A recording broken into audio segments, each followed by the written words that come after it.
3 invités avec nous chaque soir pour décrypter les mouvements de la planète marché. Paul Jackson est avec nous, le responsable de la recherche en allocation d'actifs d'Invesco. Bonsoir Paul. Bonsoir Grégoire. Merci d'être là. Merci à Florent Delorme d'être à nos côtés également. Bonsoir Florent. Bonsoir Grégoire. Stratégiste chez M&G Investments, et Sébastien Lalevé nous accompagne également, directeur général de Montpensier Arbevel. Bonsoir Sébastien. Bonsoir. Merci d'être là Sébastien, vous êtes un peu le technophile de la bande. Ce soir, est-ce qu'on entre dans une nouvelle phase de marché autour du thème de l'IA? On voit un momentum boursier très favorable à Alphabet Google depuis quelques semaines maintenant. Je le disais, sur un mois, le cours de bourse progresse de 20%, quand les vents contraires semblent s'accumuler pour une entreprise comme Nvidia, dont le cours de bourse a baissé de 10-15% depuis les sommets historiques précédents de fin octobre, avec au final des capitalisations boursières qui sont en train de converger. Quasi 4 trillions de dollars pour Alphabet Google aujourd'hui. On est toujours autour de 4,5 trillions pour Nvidia, et Google qui semble être capable d'être un rival crédible sur différents domaines, à la fois sur les puces, avec ses TPU, donc qui sont des puces designées depuis une dizaine d'années par Google, mais qui viennent trouver aujourd'hui de l'intérêt dans l'entraînement des modèles et des LLM. Et puis une concurrence sérieuse également sur ces modèles de langage large, puisque Gemini 3 visiblement est aujourd'hui ranké comme étant le meilleur modèle d'IA au monde. Est-ce que Google est en train de remporter à ce stade la mise sur l'intelligence artificielle? Déjà, en tant qu'investissement, c'est pas la même chose. Alphabet, c'est extrêmement diversifié. Quand Nvidia a un métier qui est la conception de GPU, donc multi-usage, pas uniquement les data centers, mais aussi les puces graphiques pour les cartes, les accélérateurs graphiques. Mais déjà, ce qu'il faut bien voir, c'est qu'effectivement, Gemini 3 a été classé comme meilleur modèle. Il est le dernier à être sorti, mais en tout cas, il surclasse aujourd'hui en résultat les autres.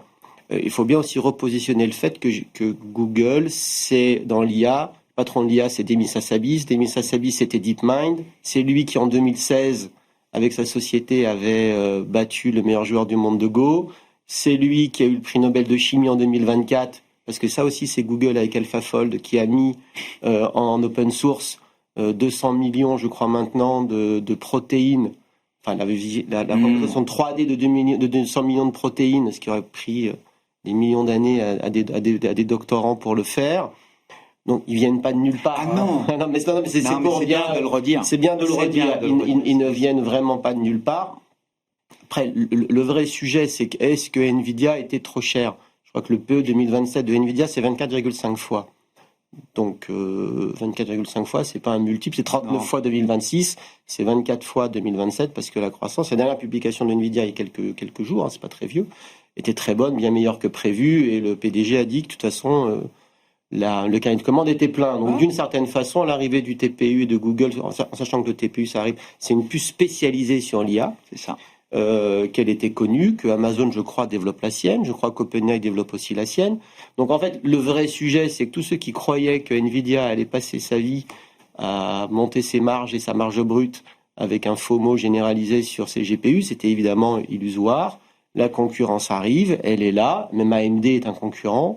Donc c'est tout le temps la même chose dans la technologie. En réalité, on est dans une nouvelle phase. Mais on est dans ce moment-là, où en tout cas le marché prend conscience que cette concurrence arrive, et en tout cas est au niveau d'être une rivale crédible. Boursièrement, ce qui s'est passé, c'est qu'on a changé d'air. Il y a eu l'ère du FOMO, avec la découverte de l'IA et comment je le joue. Nvidia, c'est le plus facile et le plus évident, et ça a jamais déçu. Je pense qu'on rentre maintenant dans une phase avec pas mal d'interrogations sur est-ce que la dette, est-ce que c'est bien raisonnable, est-ce que ça sera rentabilisé. Le marché, tout simplement, a changé sa façon de regarder cette problématique. C'est tout. C'est rien, pour moi, rien de nouveau dans toutes les évolutions tech. Il y a la partie FOMO, et après, c'est la partie, je dirais en mauvais français, show me de monnaie, et montre-moi que c'est vraiment rentable et que ça va continuer. Donc, c'est plus sain. Mais est-ce que ça change fondamentalement industriellement les choses? Non, on savait que les OLIS allaient y arriver, maintenant c'est le cas. Est-ce que Meta le fera vraiment? J'en sais rien. Mais la course ne fait probablement que... Elle ne fait pas que commencer, parce qu'elle a commencé il y a des années. Mais je dirais que peut-être que le prochain GPT sera meilleur. C'est ça. Ça, c'est compliqué. C'est la course de petits chevaux qui se met en place, quoi. C'est un peu ça, faut pas l'analyser. Mais ça veut dire que ce sera moins simple de gagner de l'argent sur le thème de l'IA que ça ne l'a été depuis 1 ou 2 ans, Sébastien. Disons que là, on a vécu pendant l'automne une espèce de farandole et de surenchère d'annonces entre le projet Stargate, moi je te mets 100 milliards, moi 200, moi 300, moi 400, qui annonçait un peu l'espèce de fin de partie en disant tout le monde annonce ce qu'il a dans les cartons pour entretenir le truc. Donc effectivement, je pense qu'en termes d'annonce, ça va être compliqué de surprendre encore autant en 2026 qu'on a surpris en 2025. Ouais. Est-ce que c'est incohérent? Non. Est-ce que ça change quelque chose au fait que l'IA révolutionne tout? Non plus. C'est juste que boursièrement, ça change quelque chose boursièrement. Boursièrement, en tant que stock picker et en tant qu'investisseur, on doit se dire que maintenant, il faut peut-être diversifier les choses et que le marché va être aujourd'hui un peu plus exigeant pour acheter les nouvelles. Il y a une question clé aussi, parce que dans tout cet écosystème qui s'est construit, on a bien compris qu'il y avait un cœur névralgique qui s'appelle OpenAI, qui est une entreprise privée, qui n'est pas publique aujourd'hui. Est-ce que OpenAI est devenu systémique avec les engagements pris sur plusieurs années qui s'élèvent en trillions de dollars de dépenses de CAPEX? J'ai envie de vous Ou est-ce qu'une boîte comme Anthropic, par exemple, dont on parle beaucoup également aujourd'hui, est capable de venir déstabiliser un acteur comme OpenAI? Je dirais, le problème d'OpenAI, c'est ChatGPT. Donc ChatGPT, tout le monde connaît, donc tout le monde pense connaître. Donc, oui, je confirme. Ils pensent connaître. Oui. Ils sont devenus un peu dans l'image des gens. C'est ChatGPT, c'est l'IA. C'est comme le frigidaire, quoi. En réalité, dans l'usage aujourd'hui, Anthropic avec Claude est plus présent en B2B que ChatGPT. Par contre, ChatGPT, c'est 800 ou 900 millions d'utilisateurs. Et si vous imaginez que d'ici quelques années, vous avez on paye 10 euros par mois à 800 millions de ça fait près de 100 milliards de chiffre d'affaires par an. Donc le seul problème, c'est qu'aujourd'hui, ils font pas vraiment ça. Ils font, je crois, 13 ou 15 milliards, d'après ce que j'avais vu. Oui, c'est ça. Des pertes abyssales. C'est une société qui doit se financer. Quand tous les autres titans de cette industrie, en fait, génèrent, jusqu'à présent, ont financé leur CAPEX par le cash flow, parce que c'est des boîtes qui génèrent des cash flows fabuleux. Elles commencent juste à faire de la dette aujourd'hui. Et qu'en fait, en réalité, jusqu'à maintenant, elles ont arrêté d'acheter leurs actions pour dépenser, faire le CAPEX lié à l'IA. Donc c'était infiniment plus simple d'une certaine façon. Donc non, le vrai sujet effectivement sur OpenAI, parce qu'il y a eu les deals avec Nvidia, il y a un peu tous ces deals un peu circulaires qui sont effectivement moins sains. Il y a plus de dettes. Avant il n'y avait pas du tout de dette, maintenant il y a un peu de dette. Donc effectivement, il y a le droit de se poser des questions. Le seul sujet, c'est effectivement dans tous les géants de cette industrie, de cette histoire-là, c'est le seul qui n'est pas rentable et qui est loin de l'être, et dont le financement va dépendre de la volonté du privé, et que les gens qui ont mis jusqu'à présent acceptent de remettre. Alors, est-ce que la valo de 500 milliards, est-ce qu'il y aura un down round comme on est dans l'industrie, donc le prochain tour de financement se fera à une valo plus basse? Tout le problème des valos, c'est le problème des valos extraordinaires, c'est qu'après, vous êtes un peu tenu par cette valo et vous devez trouver le gars d'après qui acceptera de payer au moins ce prix-là. Ce marché de l'IA, de l'IA générative, vous le voyez essentiellement comme un marché de consumer, de masse market, ou est-ce que c'est, là c'est ChatGPT versus Claude, ou est-ce que c'est avant tout via les entreprises, via des IA sur mesure, spécialisées, à forte valeur ajoutée, qu'on se rémunérera et qu'on rentabilisera les investissements qui sont faits? En fait, il y a déjà, quand vous demandez à Capgemini, ils vous disent que pour l'instant, dans leur chiffre d'affaires, le déploiement de l'IA dans les grandes entreprises, c'est pas vraiment ça encore. Donc l'IA, mais d'un autre côté, il y a des industries qui sont révolutionnées par l'IA, avec beaucoup moins de salariés, avec beaucoup moins de monde. Et il y a tout un concept qui s'appelle, en anglais, c'est le legacy cost, c'est-à-dire le coût de l'histoire, ce qui fait que si BYD, le champion de la voiture électrique, et pas Mercedes. Oui. Mais dans l'IA, parce qu'ils sont partis greenfield, sans l'histoire. Mais dans l'IA, ça sera aussi un peu la même chose. C'est pour ça que les Google, les Microsoft sont des sociétés extraordinaires, en fait. Microsoft est leader de ce cycle, était leader de celui d'avant et encore de celui d'avant. Ça fait 50 ans qu'ils sont leaders. On n'a jamais vu ça dans l'histoire du business, en fait. Et Google est aussi une boîte extraordinaire, parce que depuis 25 ans, ils sont leaders. Ils restent à la pointe. Ils restent à la pointe. Donc, sur la question du grand public et du business, non, ça ne sera pas. Moi, je pense qu'il y a plein de business qui seront IA natifs et qui vont révolutionner énormément d'industries, dont la nôtre, dont les médias, dont la finance, sans aucun doute. Après, la partie grand public, En fait, sur les modèles, si on en avait parlé la dernière fois sur Mistral, en disant que Mistral était... Est-ce que c'est grave d'être le modèle qui a 1 an de retard? Non. Je suis pas totalement persuadé. Si on vend quelque chose en plus... Si on vend quelque chose en plus, si on est souverain, il y a de la place. Ah ouais, je comprends. En fait, c'est aussi cette course-là, pour moi, elle est un peu futile de dire que c'est le La meilleur valeur, modèle ce ne sera pas que la aujourd'hui. puissance. Non, c'est l'usage. Ouais. C'est l'usage. Et à la fin, et c'est pour ça que je pense qu'on va rentrer bientôt dans l'IA, dans l'ère du software, de l'application et de l'usage. Et ça sera du génie marketing. Et c'est pour ça que ChatGPT, là-dessus, il a quand même un peu d'avance parce que c'est la meilleure marque du monde Je comprends. à ce sujet-là. C'est vrai. Et ça, on peut pas leur enlever. Donc, ils sont pas morts du tout. C'est quand même un bastion qu'ils ont créé. C'est quand même un bastion qu'ils ont créé à partir d'un. Il n'y a jamais une appli qui s'est été téléchargée 800 millions de fois en aussi peu de temps. On va parler des thèmes 2026, mais le thème justement de l'usage de l'IA, du software, c'est pour vous un thème 2026? Parce que jusqu'à présent, ça n'a pas tellement payé. Maintenant, c'est-à-dire que maintenant, on était omnibilé par le CAPEX. Oui. C'était le jeu des gros. On dépensait en centaines de milliards. Maintenant, ça va être les applications et l'usage. Et la bonne nouvelle, c'est que c'est moins CAPEX, donc c'est plus petit. Et c'est aussi plus global, ça ne sera pas qu'un jeu d'Américains. Bon, parlons un peu de la vision 2026 et de ce thème de l'intelligence artificielle qui va continuer, bien sûr, en 2026. Paul, est-ce que ce qu'on décrit là, l'idée qu'une concurrence est en train d'arriver, une concurrence crédible, est-ce qu'effectivement ça redistribue les cartes boursières de ce thème de l'intelligence artificielle, et comment est-ce que vous voyez ce thème se développer à travers l'an prochain? Oui, je crois que si on regarde tous les épisodes historiques de haute concentration dans les marchés, ça ne dure jamais. Et pourquoi? D'abord, il y a de la concurrence qui arrive. Probablement surinvestissement, il y a trop de confiance, donc ils commencent à commettre des erreurs. Et je crois que cette fois-ci, probablement, dans certains cas, trop d'investissement. Et que les valorisations arrivent à un niveau qui a perdu contact avec la réalité.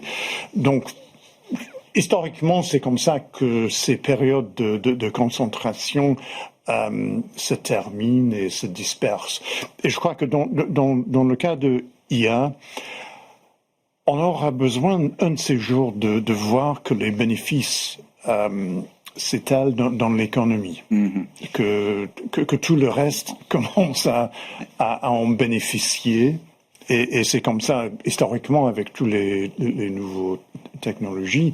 Normalement, dans le passé, dans les siècles qui viennent de passer, ça prend des décennies. Oui. À se généraliser, c'est toujours des enablers et pas les utilisateurs, les gens qui sont les grands gagnants. La technologie, c'est eux qui gagnent pendant des décennies. Mais je crois avec les nouvelles technologies, le temps se raccourcit là. Ouais, c'est quelque chose qui doit arriver beaucoup plus rapidement. Donc pour l'année prochaine, 2026, peut-être on doit attendre d'abord qu'il y aura cette généralisation, que d'autres joueurs, les gens qui utilisent la technologie, commencent à constater que voilà, ils ont tiré des bénéfices.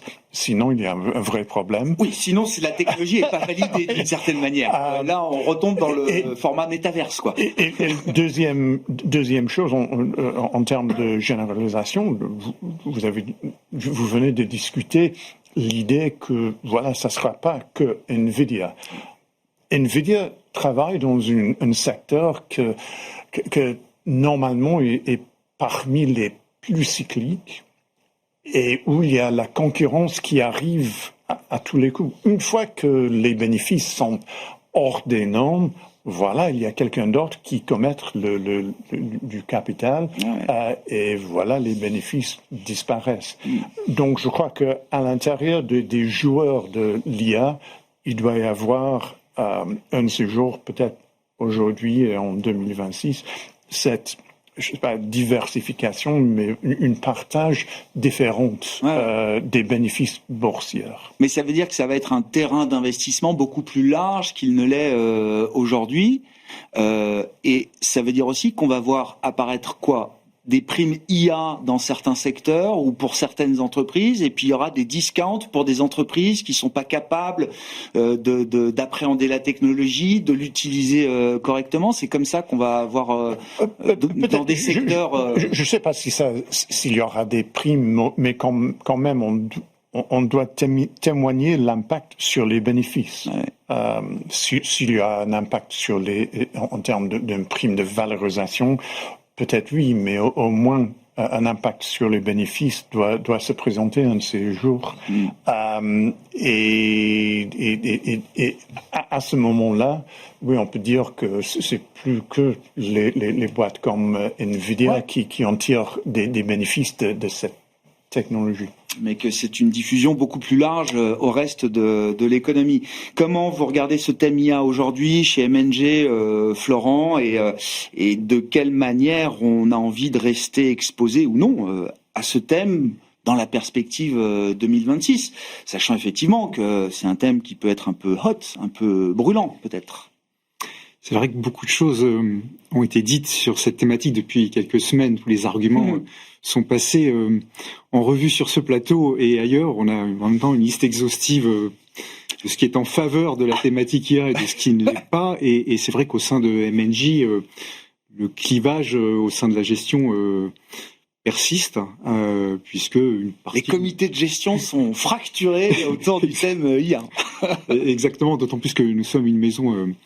qui favorise l'initiative, la liberté d'avoir ses propres points de vue. On n'est pas tous alignés. Chaque gérant, chaque équipe de gestion a la possibilité de déployer une vue. Donc chez nous, les discussions sont âpres, mais riches. Et c'est vrai qu'il n'y a pas, disons, un point de vue unique qui arrive à émerger. C'est dire à quel point le sujet est complexe. Alors, qu'est-ce qu'on peut ajouter à tous les arguments qu'on a pu entendre ces dernières semaines pour éviter à nouveau de faire cette liste?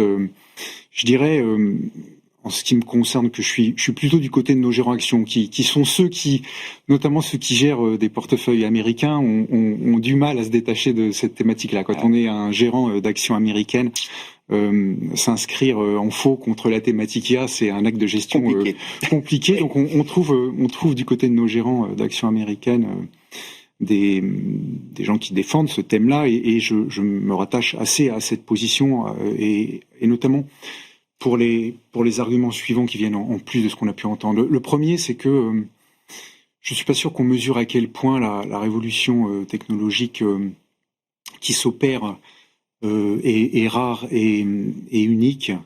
On est vraiment au début de la diffusion de l'IA dans l'ensemble des industries. On est au tout début des progrès que ça va nous permettre d'accomplir dans de nombreux domaines comme la santé.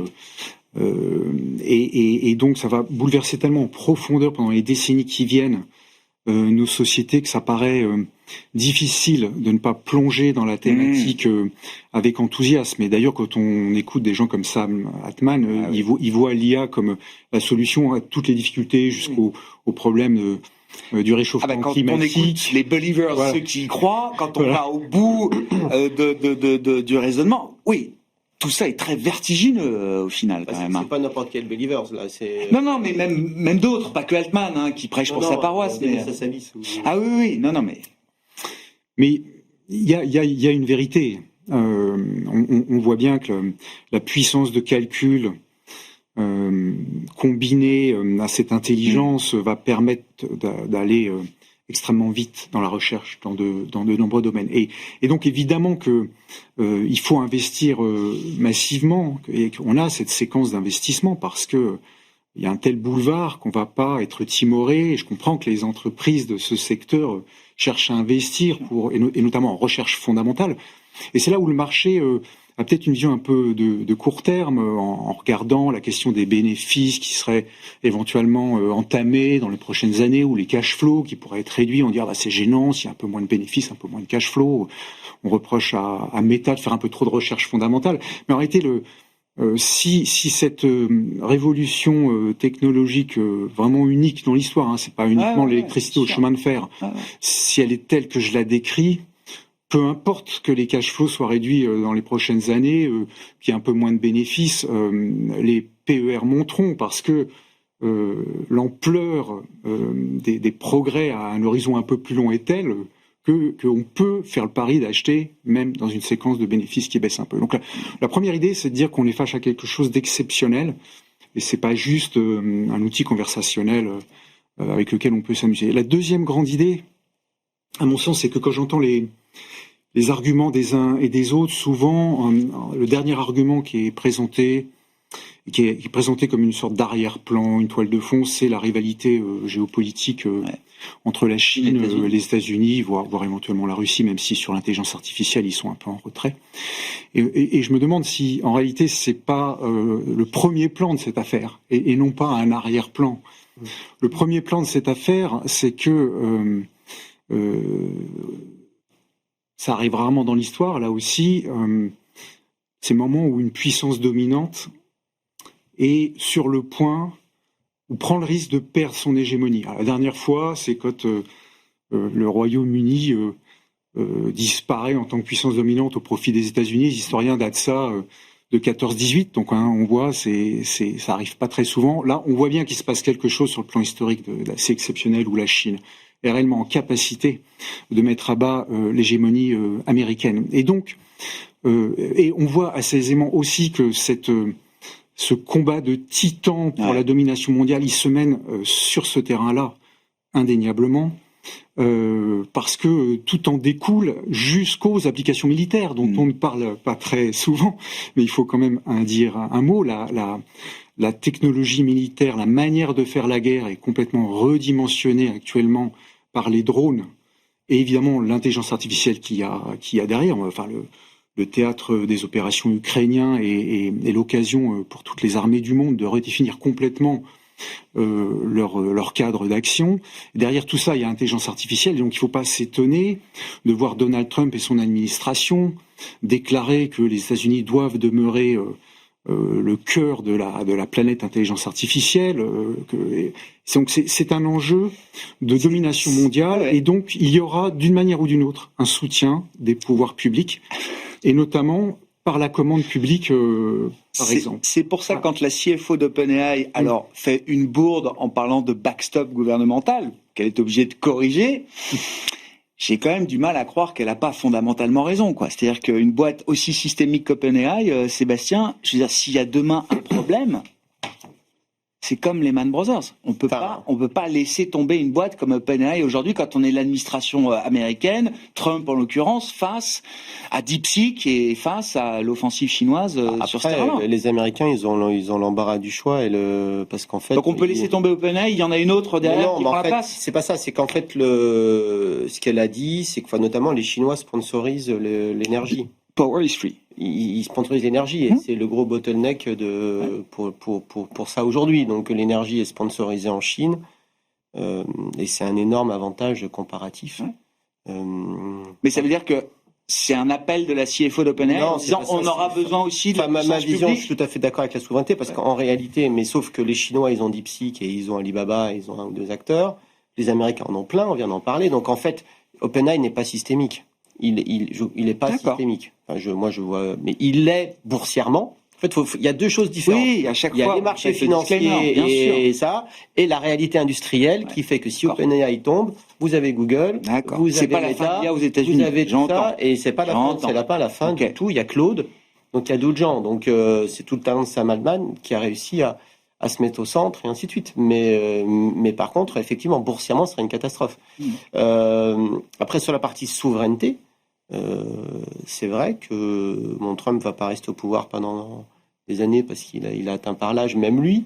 Mais s'il décidait demain de dire, comme il a fait pour Nvidia, il leur a dit vous voulez vendre aux Chinois, c'est 15% de taxes internes. Le mec est fou. Mais il peut très bien exiger de Microsoft, qui est quand même l'actionnaire des références d'OpenAI, de dire ok, maintenant ChatGPT, vous voulez le vendre aux Européens là, et ben on le taxe. On met un péage de sortie, quoi. On met un péage de sortie, et qu'est-ce qui se passe? Parce que quand vous discutez avec tous les patrons du CAC 40, qui sont tous la patrie, qui font héberger leurs data par Amazon, par Google, par Microsoft et pas par OVH, et qui utilisent pas uniquement pour leur data center, mais pour leurs calculs, Mais là aussi, parce qu'en fait, ils sont comme ça. Parce que l'IA d'Amazon, l'IA de Google, et l'IA de Microsoft, comme ils sont aussi hébergeurs, Bien sûr. ils ont tous ces Tout est métiers-là. plus facile. C'est une espèce Bien de sûr. one-stop shop Bien sûr. qui est redoutable. Bien sûr. Donc en fait, mais le sujet, c'est qu'à la fin, au même titre que je crois que c'est les Belges qui voulaient acheter des F-15 ou des F-30 Ouais, ou je sais pas ouais. quoi, et Trump, s'il appuie sur un bouton, il décolle pas leur avion. Oui. Hein. Donc la souveraineté, elle est multiple. Donc, et l'IA est un énorme Vecteur. non, parce Ouais. que vous mettez de l'IA, on parle de il y aura de l'IA Sûr. partout, c'est évident. Vous mettez de l'IA dans un scanner, sauf que si c'est anthropique et que Trump il dit non, mais enfin non, c'est fini ça. Et ça sera possible, il y aura des backdoors de partout en fait. Donc, faut pas lâcher Mistral maintenant, quoi. Enfin, faut pas maintenant ni demain. Et évidemment que non, sauf que le vrai sujet de l'IA, si on fait la minute sociétale, c'est aussi de s'intéresser à l'histoire, parce que moi j'ai un gamin de 14 ans, le monde, il le voit à travers ChatGPT. Donc, c'est-à-dire que quand il se pose une question, c'est ChatGPT qui répond. Et où est le filtre? Enfin, moi, je conseille à tout le monde de relire 1984 et la novlangue et tous ces sujets-là. L'histoire, ça sera ce que les modèles disent. Et si vous enlevez un pan, Ah non, mais X, Y c'est pour ça que raison, je dis que c'est vertigineux. que je ne juge pas, hein. C'est vertigineux. Mais voilà, Ouais, et ben bien vous sûr. vous retrouvez avec une réalité. Ah ouais. Nous, je pense qu'on est collectivement, on sera l'optimum de l'IA. C'est-à-dire qu'on est les gens Parce qu'on a eu l'éducation d'avant, qui utiliseront l'IA en Et la ayant, capacité en technologique. ayant une vie D'accord. avant. ça me va bien. Je pense que Effectivement, comme vous dites. on s'est un peu moussé, mais on a un peu de recul. Bon, il nous reste quelques minutes. Peut-être abordons aussi les autres sujets de cette fin d'année. Je veux bien, Paul, la décision de la Fed, donc dans 15 jours. Est-ce que c'est un leap of faith? Est-ce que la Fed va devoir, je sais pas, prendre cette décision comme un acte de foi, c'est-à-dire sans les données dures habituelles? Et est-ce qu'il va falloir faire un choix qui sera un peu dans l'inconnu d'une certaine manière? À mon avis, ils ont le temps d'attendre. C'est pas nécessaire. Ils ont fait déjà 2 réductions de taux, septembre et octobre. Ouais. Et c'est pas nécessaire de faire une 3e cette année. Je crois qu'il y a eu une pression dans les marchés une fois que après la dernière réunion de la Fed, qu'il y avait une déception, donc les marchés, ils avaient mal réagi. Donc, je crois qu'il y a une pression venant des marchés, et sûrement il y a une pression venant de la Maison Blanche, et une pression venant de certains membres de la Fed. Oui. Proche de la Maison Blanche. Très bien. Qui sont dans la poche de la Maison Blanche. Mais décembre, janvier, je ne me rappelle plus quel mois il y a des réunions. Mais, Janvier, mars, voilà. Mais c'est pas très important. D'accord. Que ça arrive le mois de décembre. D'accord. La Fed va continuer à réduire ses D'accord. taux, peut-être 4 fois jusqu'au fin 2026. Le rythme a moins d'importance. C'est ça qui est important. D'accord, je comprends. Bon, il n'y aurait pas tant d'incohérence si la Fed sautait le meeting de décembre en disant ce sera peut-être finalement janvier. Bon. Non, à mon avis, non. Ouais. Sur cette idée d'une poursuite des baisses de taux de la Fed, et jusqu'où, Florent? Difficile de dire si cette baisse de taux de décembre interviendra ou pas, mais ce qui semble clair, c'est que la tendance est clairement un cycle de baisse de taux qui va se poursuivre, et si nécessaire, une utilisation du bilan de la Fed, et c'est cohérent avec ce qu'on racontait avant sur cette séquence d'investissement massif dans la technologie, dans un contexte de rivalité géopolitique mondiale. On a rarement vu des politiques monétaires durablement orthodoxes où on cherche à tout prix à maîtriser parfaitement l'inflation quand il y a des enjeux de souveraineté, d'investissement massif qui sont présents. Donc le sens de l'histoire, c'est quand même de maintenir une trajectoire plutôt baissière des taux pour pouvoir permettre le financement de tout ce qu'on a décrit. Bon. Sur les thèmes 2026, Paul, qu'est-ce qui sera nouveau l'an prochain sur le plan des marchés? Qu'est-ce qui ne sera pas nouveau? Comment vous réfléchissez à cette question de l'horizon 2026 sur le plan de l'investissement? Je crois que d'abord, avec la baisse des taux aux US, mais surtout ailleurs depuis quelques années, j'attendrai qu'il y ait plus de croissance l'année prochaine. Donc, baisse des taux, accélération des masses monétaires,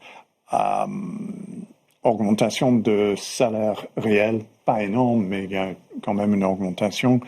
Et d'ailleurs, en Europe, les taux d'épargne qui sont assez élevés, donc il y a la capacité, je crois, que de dépendre plus, de dépenser plus.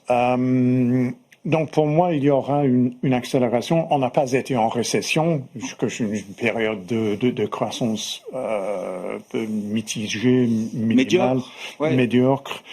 Donc une accélération. Et normalement, avec une telle accélération, ça c'est quelque chose qui bénéficie des classes d'actifs plus cycliques, plus à risque. Seul problème est que 2025 a été une année très bonne pour ces classes d'actifs. Oui, c'est ça. Très bonne, mais c'est la troisième année à filer. Donc, je pense que 2026, ça sera aussi bien, mais il faut vraiment qu'il y ait cette accélération et qu'il n'y a pas... Je crois que le risque principal sera peut-être côté inflation. Dans quel sens ? Parce que vers le haut. Parce que l'inflation, depuis quelques années, il y avait une tendance vers le bas. Cette tendance n'est plus on ne le voit plus. Et en fait, depuis quelques mois, j'ai l'impression que dans certains endroits, il y a une augmentation des taux d'inflation. Avec une accélération économique, accélération des masses monétaires, peut-être que je suis trop vieux, j'ai des souvenirs des jours où paraît-il que ça marchait comme ça. Il y avait un lien entre les masses monétaires et l'inflation, mais quand même, pour moi, ça c'est un risque. Il y a très peu de classes d'actifs qui aiment l'inflation. Celles qui aiment bien l'inflation, c'est les hard assets, c'est des actifs réels, c'est plutôt ça, généralement, qu'on recherche. Non, mais pas toujours. Pas toujours. Toujours. Mais donc, pour moi, accélération économique, les comos industriels, par exemple. On parlait de l'énergie, Pauline parlait de l'énergie tout à l'heure, où les prix ont été très faibles. Avec une accélération économique, ça peut aider l'énergie et les métaux industriels. Peut-être l'immobilier aussi, je crois qu'il y a un aspect cyclique. Pour moi, on vient de parler largement de phénomènes IA. Je ne sens pas la nécessité de prendre le risque sur l'IA avec des prix aussi élevés, mais je crois qu'il y a beaucoup de opportunités, beaucoup de possibilités. En dehors de l'IA, en dehors de l'IA. Le marché chinois reste toujours bon marché, à mon avis. Tech chinois a surperformé le tech américain depuis... Ça, c'est plutôt dans la continuité de ce qu'on a vu en 2025. Mais ces tendances-là ne s'arrêtent pas pour vous l'an prochain. À mon avis, non. Et une continuation aussi, mais je crois que c'est important parce que ça nous permet d'avoir de la diversification. C'est que dans la partie défensive où la duration est courte, liquidité, CLOs, rated CLOs, bank loans, les taux sur ces classes d'actifs sont toujours intéressants. Donc, on peut diversifier sans perdre la possibilité de gagner de l'argent. Quels sont les thèmes qui vous intéressent là pour 2026 chez M&G ? Alors la continuité avec 2025, ce sera quand même sans doute la persistance de cette thématique de l'IA et bien au-delà de 2026. Et aussi parce que, je peux l'ajouter, il y a une dimension civilisationnelle, il y a un projet de civilisation derrière l'IA. Comme vous le disiez, tous les penseurs de la tech, les patrons de la tech, ils vous parlent philosophie, quasiment religion. Il y a toute la théorie du transhumanisme. Donc ce sont des gens qui ont la foi, sont des missionnaires. Et évidemment, on déplace des montagnes quand on croit qu'on est en train de créer un monde nouveau. Voilà. Donc c'est pour ça que ça va durer encore un certain temps. Ça, c'est la continuité avec 2025. Ce qui risque de changer, c'est que en 2025, il y a eu ce moment de doute du marché à l'occasion du Liberation Day où on s'est dit, bon, voilà, les États-Unis vont décrocher, le dollar va décrocher, c'est la fin du modèle américain et donc il faut racheter de l'Europe. Comme le dollar baisse, il faut acheter des émergents. Ce vent-là que les actions européennes ou émergentes ont eu dans les voiles risque d'être un peu moins ferme parce que la thématique de la fin du dollar ou du modèle américain qui serait complètement détruit par les inepties de Donald Trump, c'est une On va thématique régler le qu'on entend curseur plus à trop. nouveau un peu. Exactement. Donc sans doute moins dynamique pour les actions européennes Ah ouais. ou l'émergent. Et puis, comme quand même tout ça est fondé sur du déficit un peu partout, de la dette, toujours sans doute l'or qui va être le baromètre de ce débasement monétaire généralisé. Donc voilà, peut-être les grands axes qu'on peut fixer mais bon. pour 2026. Oui, non seulement n'enterrons pas le marché américain, mais c'est un marché qui peut être ou retrouver du leadership là, vous dites sur l'horizon 2026 quoi. Ça restera le grand catalyseur des marchés mondiaux. Ouais. Bon, Sébastien, qu'est-ce qui changera en 2026 ou pas? Ce qui va pas changer déjà, c'est que les marchés, c'est aujourd'hui les influenceurs et les algos. Donc, et le retail. Donc, via les influenceurs, c'est le retail. Je crois qu'aux États-Unis, le retail, maintenant, c'est plus de 20%, je crois. Oh bah oui, 30, 40. Ouais, Vous voyez que même les stocks, single stock négociés, plus de 50% se font via des plateformes type Robinhood Voilà, aujourd'hui. c'est pour ça que je Voilà. présente pas, en fait. Ah, Parce non, que mais la partie influenceur avec Sûr. je vous raconte n'importe Ouais, quoi, ouais. et enfin, pas toujours n'importe quoi d'ailleurs. Donc, la partie momentum. Alors on me rappelait quand même hier, il y a quand même un stock investi dans les marchés qui sont gérés Oui. par des professionnels. Enfin, ces Oui. gens-là comptent aussi, hein. Je Oui, dis pas. mais par contre, vous la savez partie bien autour de la algo, table. la partie algo, on le voit avec Ah, les crypto d'accord. et le bitcoin. Je veux dire, Ok. ça va comme ça, parce que tout se met en même temps. Tout est corrélé. Moi, c'est la partie qui m'inquiète, c'est l'espèce de corrélation entre les actifs liée au fait que les investisseurs finaux, c'est beaucoup des programmes Ouais. et que tout va dans un sens et qu'on n'a jamais vécu de crack algorithmique encore. Donc ça, c'est le truc, c'est la petite période. Oui. Alors Ça fera partie des features, des caractéristiques des prochaines crises. Il y aura moi, je cet crois aspect qu'il faut algorithmique. avoir ça quand même en tête. D'accord. Après, sur les parties thématiques, des thématiques que j'ai envie de pousser et sur lesquelles on réfléchit, c'est la santé, qui a souffert en 25 de Trump, comme plein d'autres choses, mais c'est probablement l'industrie qui aujourd'hui a le plus de potentiel de croissance en dehors de l'IA pure, qui a le plus gros potentiel de croissance par rapport à la valo actuelle. D'accord. Vous parlez quoi? Des gros labos, enfin des labos pharma. Voilà, là-bas, mais pas uniquement. C'est-à-dire, c'est les labos pharma, c'est la medtech, avec plein de grosses medtech, les Fresenius, toutes ces sociétés-là qui ont eu leur heure de gloire pendant le Covid et qui ont eu un post-Covid un peu compliqué pour deux raisons, le déstockage et la hausse des taux, qui a fait que ces sociétés-là ont beaucoup d'irrités. Et globalement, au-delà de la santé, on est assez fan pour 2026 de réfléchir à la thématique de qualité.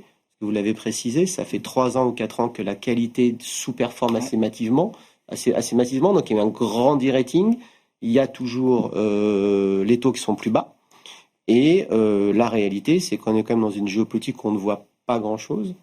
Et ça, je ne crois pas que ça va s'améliorer fondamentalement. Ce qui veut dire que les sociétés de qualité, où on a un peu de visibilité, peut-être que ça va un peu regagner ses lettres de noblesse parce qu'elles sont beaucoup moins chères et que la visibilité, c'est pas si mal. Donc tous les trucs chiants comme les utilities, Boring, quoi. Utilities, on en a parlé un peu avec ça a bien fait les utilities. mais c'est vrai, mais je pense que ça peut continuer parce que dans la partie souveraineté, l'énergie c'est important. Et il y a plein de sociétés que personne ne regardait, qui aujourd'hui sont à regarder. Super teaser parce qu'on va parler santé dans le dernier quart d'heure thématique. Merci beaucoup messieurs. Merci d'avoir été les invités de Planète Marché ce soir.